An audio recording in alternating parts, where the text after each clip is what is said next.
D న్యూస్కి స్వాగతం. ఈరోజు వార్తల్లోని ముఖ్యాంశాలు. కనిగిరి శాసనసభ్యులు డాక్టర్ ముక్కు ఉగ్ర నరసింహారెడ్డి సొంత మండలంలోని రోడ్ల పరిస్థితి దారుణంగా ఉంది.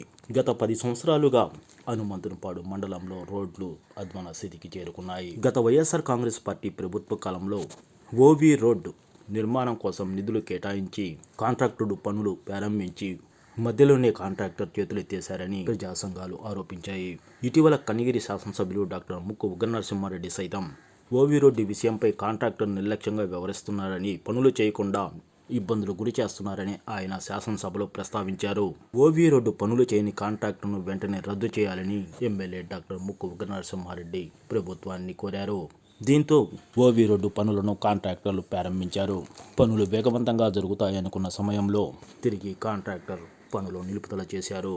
ఇటీవల కురుస్తున్న వర్షాలతో రోడ్లు గుంతలమయమయ్యాయి. దీనితో ప్రయాణికులు తీవ్ర ఇబ్బందులు పడుతున్నారు.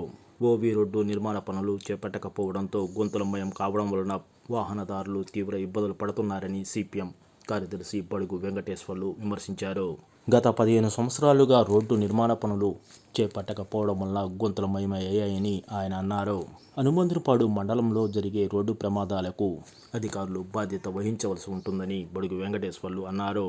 ఇప్పటికైనా హనుమంతునిపాడు మండలంలోని ఓవీ రోడ్డు పనులు వెంటనే ప్రారంభించాలని బడుగు వెంకటేశ్వర్లు డిమాండ్ చేశారు.